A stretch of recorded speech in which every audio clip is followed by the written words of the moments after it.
Welcome to Hashtag Trending, the weekend edition. I'm your host, Jim Love. The worst supply chain attack of all time. Wow, that's a little over the top to me, except it might not be. We've seen the impact of supply chain attacks. That's where a malicious attacker leverages a trusted partner or a supplier and attacks their customers. Now, one of the first and most talked about when Target was hacked a few years ago, the attacks got in by compromising a small business or supplier, trusted supplier, HVAC supplier. Yeah.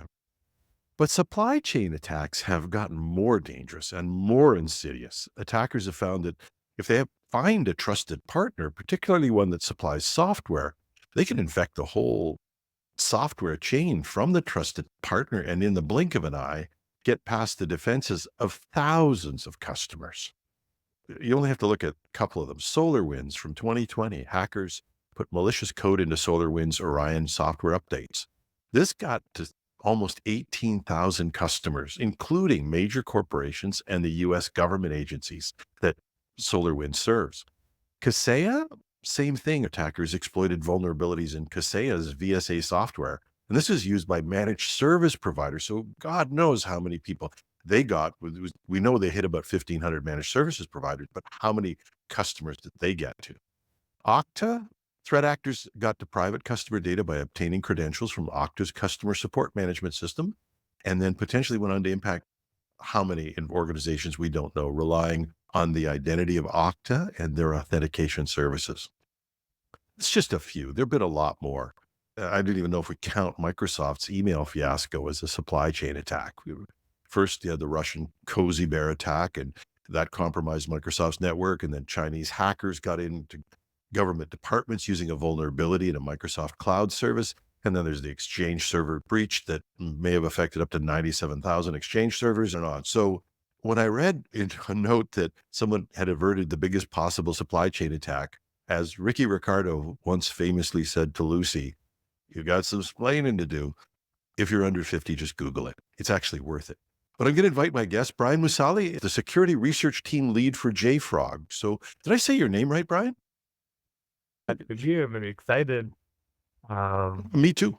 This was a big deal. I read this whole thing, and I'm going to need you to explain it. I did my homework, but this is complicated. Also interesting, though.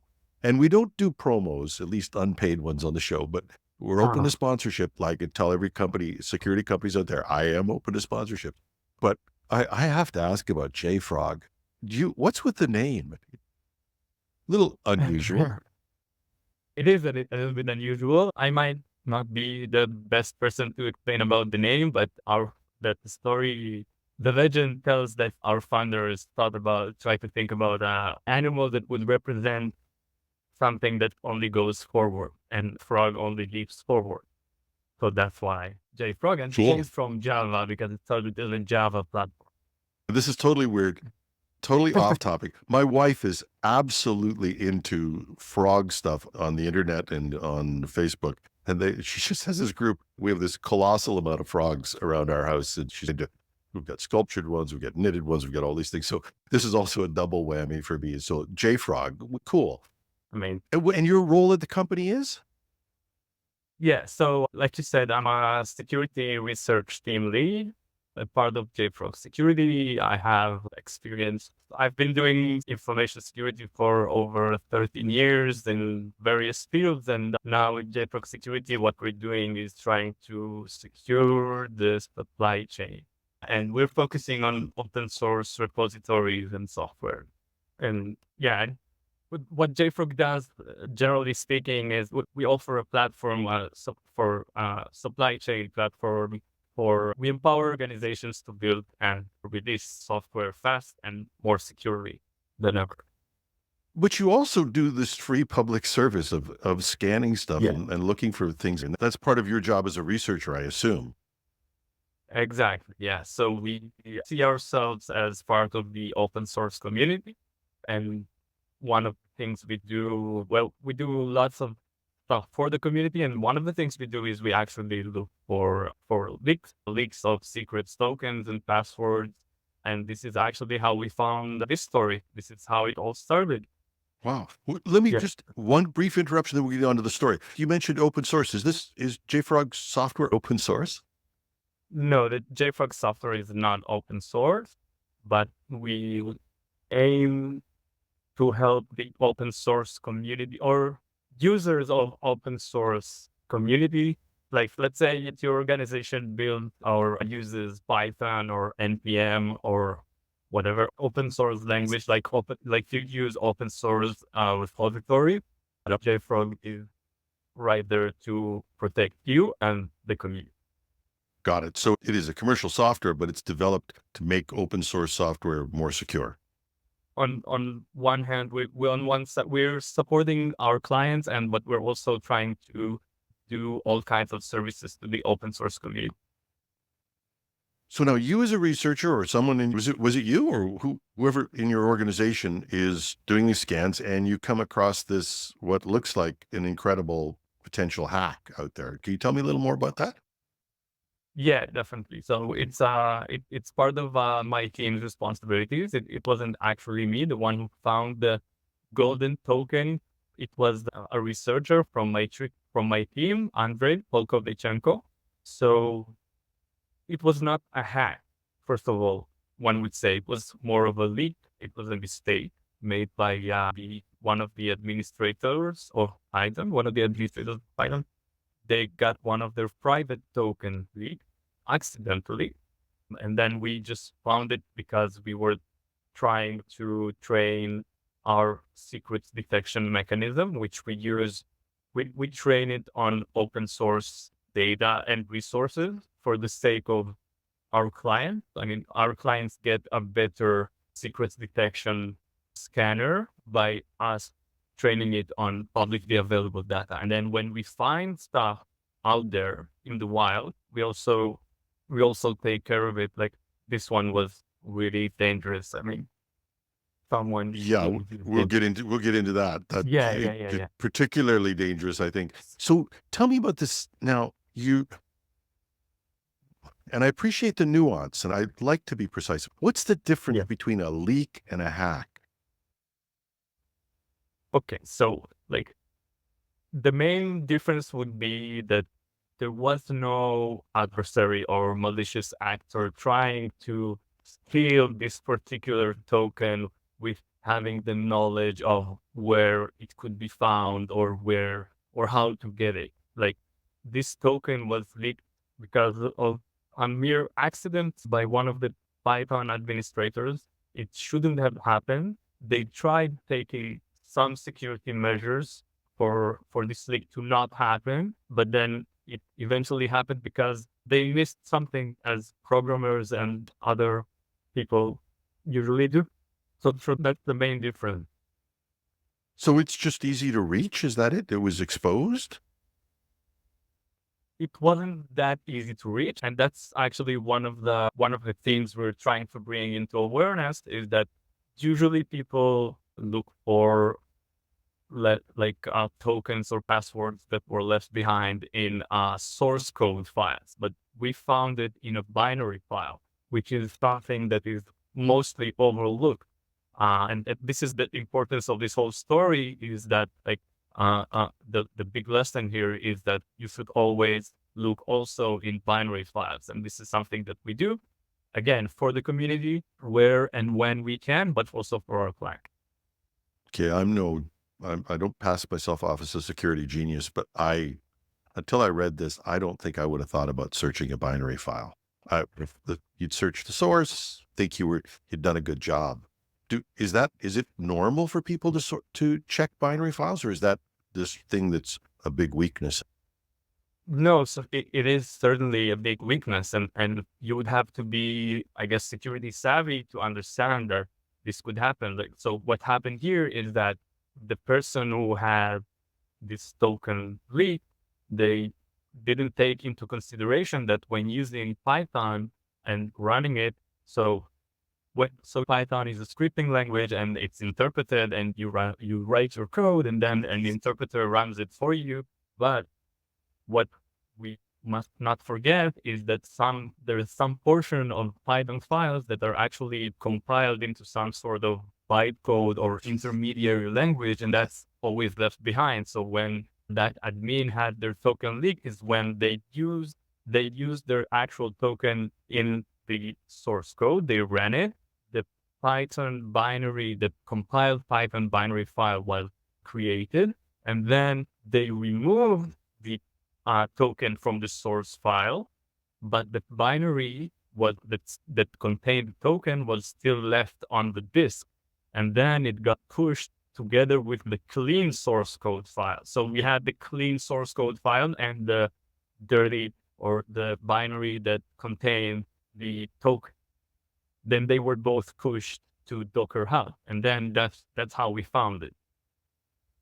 Which is the second thing I would say I would have missed. Not only would I have not thought about checking object code, but I would have said Python scripted, whatever. Yeah. And yeah, and now this is a big deal because Python is, I guess, practically everywhere. How many? Just a rough guess, and you don't like. We're not have to be too scientific on this, but what's your rough guess of what this would have gotten to if left unchecked? Yeah, so we didn't touch yet the implication. This token had actual administrator privileges to all of the Python's code, actual Python languages code repositories, and the Python Software Foundation, and the PyPI, which is the Python packages repository. So the implications of this leak is that someone could have actually used this token in order to perform what we called, that might have been the biggest supply chain ever, because they could have added code directly into the Python language. Imagine someone infecting all of the machines running Python everywhere, or I getting can't. to the actual PyPI repository. Yeah, it's hard to imagine. I don't know anybody who's not using Python. Yeah. It could have been really massive scale. Now, there's another compounding error in this, in that they were using an old style token, or a token that really they should have replaced with a more granulated security token. So that would have made it even more dangerous, right? Right. So the old style GitHub token is not what. Okay. So GitHub 2 years ago, GitHub released the fine grained token, in which you could control or specify which repositories this token could get access to, and what kind of access, etc., etc. These are the new fine grained token. The old style token is just a token with, you could specify something, but it would have access to all the repositories you have access. So in this case, what happened is that this Python administrator, they had this token leak for their personal user, and their personal user had access to all of those repositories. So the third strike here is they weren't using really least access type of principles in what they were doing as well. Exactly. And you could also add here that they could have used separate users. There are many security measures that one could take. Yeah. Now, easy to dump on these guys. In fairness, you contacted them, and they're called PyPI. Is that the name of the administrator that's handling this? I think the PyPI would be the PyPI. correct Okay, name. sorry. Yeah. You got to get it right.